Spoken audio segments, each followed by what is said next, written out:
Assalamualaikum warahmatullahi wabarakatuh. Perkenalkan, saya Sri Plasari. Saya dari Prodi Pendidikan Guru Sekolah Dasar semester 5. Saya di sini akan menyampaikan materi tentang manajemen kelas. Manajemen kelas. Apa itu manajemen? Manajemen merupakan kemampuan atau keterampilan khusus yang dimiliki oleh seseorang untuk melakukan suatu kegiatan baik secara individual, kelompok, ataupun melalui orang lain dalam upaya mencapai tujuan organisasi secara efektif dan efisien. Kemudian, apa itu kelas? Kelas dapat diartikan sebagai sekelompok murid yang menghadapi pelajaran ataupun kuliah tertentu di perguruan tinggi, sekolah, maupun lembaga pendidikan yang mendapat pengajaran dari seorang guru. Jadi, dapat disimpulkan bahwa manajemen kelas adalah suatu proses yang dilakukan oleh seorang guru secara sistematis untuk menciptakan kondisi kelas yang dinamis dan kondusif dalam rangka menciptakan pembelajaran yang efektif dan efisien. Pengertian pendekatan manajemen kelas yaitu cara pandang seseorang guru dalam kegiatan pengelolaan kelas. Cara pandang tersebut kemudian menjadi semacam pedoman bagi seorang guru dalam mengelola kelas tersebut. Tujuan pendekatan manajemen kelas yaitu menyediakan berbagai macam kegiatan belajar siswa dalam lingkungan sosial, emosional, dan intelektual dalam kelas. Fasilitas yang disediakan itu memungkinkan siswa belajar dan bekerja, memberikan suasana disiplin, dan terciptanya suasana sosial yang memberikan kepuasan pada siswa. Adapun fungsi pendekatan manajemen kelas yaitu untuk membantu kelompok dalam pembagian tugas, membantu kerjasama dalam menemukan tujuan-tujuan organisasi kelas, dan dapat membantu individu agar dapat bekerja sama dengan kelompok. Jenis-jenis dalam pendekatan manajemen kelas. 1. Pendekatan kekuasaan atau pendekatan otoriter. Pendekatan ini memandang pengelolaan kelas sebagai suatu proses untuk mengontrol tingkah laku anak didik. Peranan guru di sini adalah untuk menciptakan dan mempertahankan situasi disiplin dalam kelas. 2. Pendekatan permisif, yaitu suatu proses untuk membantu anak didik agar merasa bebas untuk mengerjakan apa saja yang mereka kehendaki dalam proses belajar mengajar. Pendekatan ini memandang kebebasan tersebut dapat mengembangkan setiap potensi yang ada dalam diri anak didik. 3.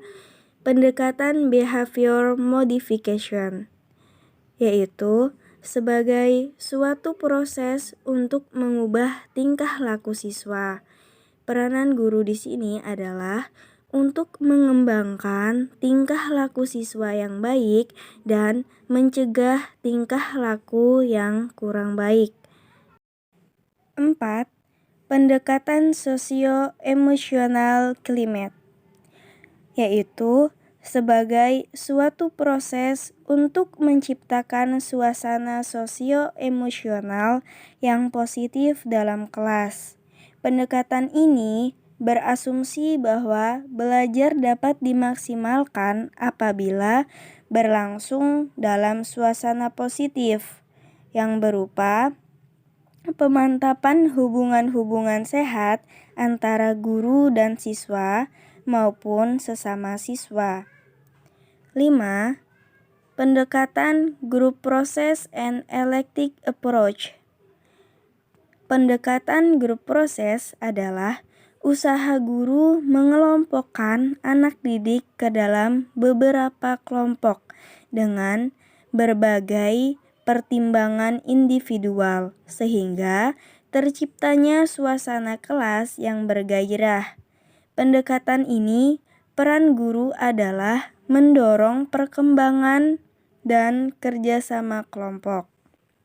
Selanjutnya, elective approach, yaitu pengelolaan kelas yang menggunakan berbagai macam pendekatan yang memiliki potensi untuk dapat menciptakan sesuatu kondisi proses belajar mengajar dengan berjalan efektif dan efisien. Guru memilih dan menggabungkan secara bebas pendekatan tersebut sesuai dengan kemampuan dan kondisinya. 6.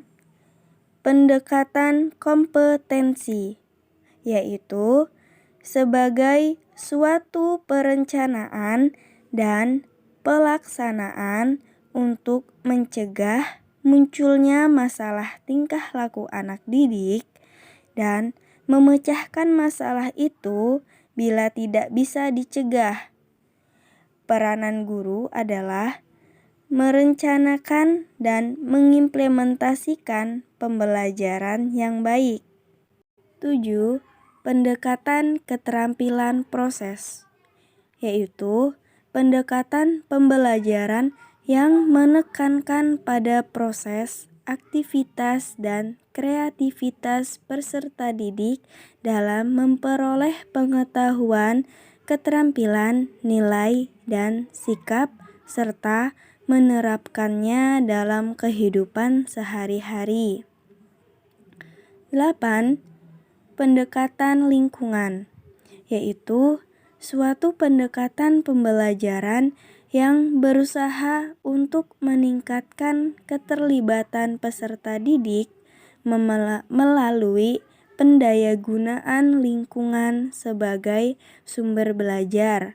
Kegiatan pembelajaran ini akan menarik perhatian peserta didik jika apa yang dipelajari diangkat dari lingkungan, sehingga apa yang dipelajari berhubungan dengan kehidupan dan berfaedah bagi lingkungannya. 9. Pendekatan kontekstual.